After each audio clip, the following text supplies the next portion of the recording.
शिंदेंच्या घराण्यात ticket देऊन मी चूक केली, मोदींच्या घराणेशाहीवरच्या टीकेचा आधार घेत उद्धव ठाकरेंचं उत्तर.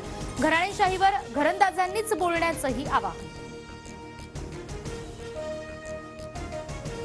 लग्न एकाबरोबर, संसार दुसऱ्यासोबत, हनीमून तिसऱ्यासोबत, हे घरंदाज आहेत का? काँग्रेसला डोक्यावर घेतलं, बाळासाहेब असते तर जोड्यानं मारलं असतं. शिंदेंचा ठाकरेंवर पलटवार.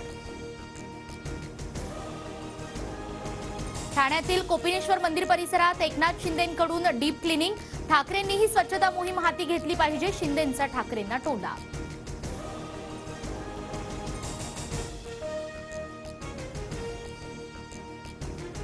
तर मिंदे दिल्लीत रोज लादी धुतात, आज मंदिरात साफसफाईची नाटकं. स्वतःचीच घाण पावलं उमटवतायत, उद्धव ठाकरेंची शिंदेंवर टीका.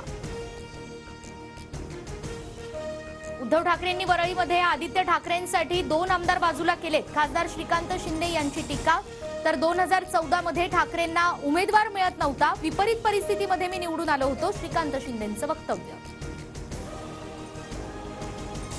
शंकराचार्यांचं हिंदू धर्मासाठी योगदान काय? केंद्रीय मंत्री नारायण राणेंची टीका. राम मंदिर अपूर्ण असल्यानं प्राणप्रतिष्ठा धर्मानुसार नाही, शंकराचार्यांचा जानेवारीत प्रतिष्ठापनेस विरोध. भाजपनं समस्त हिंदूंची माफी मागितली पाहिजे, शंकराचार्यांवरील राणेंच्या वक्तव्यानंतर उद्धव ठाकरे आक्रमक.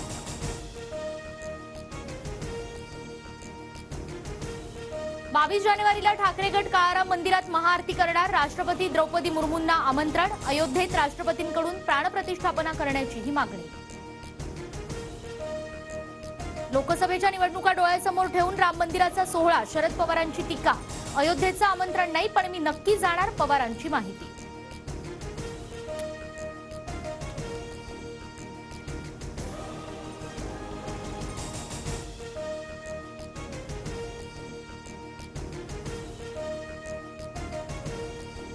दोन 2013 आणि 2018ची सुद्धा घटना दुरुस्ती निवडणूक आयोगाकडे आधीच सुपूर्द. अनिल परबांनी नार्वेकरांचा दावा खोडला. आयोगानं पोचपावती सुद्धा दिल्याचाही अनिल परबांचा दावा.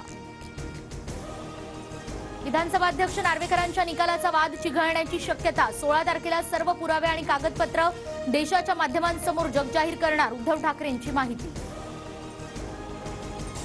बीडमध्ये भुजबळांच्या नेतृत्वात ओबीसी मेळावा, मात्र जिल्ह्यातल्याच सभेत धनंजय मुंडे आणि पंकजा मुंडे अनुपस्थित. भुजबळांच्या सभेला बीडच्या मराठा संघटनांचाही विरोध.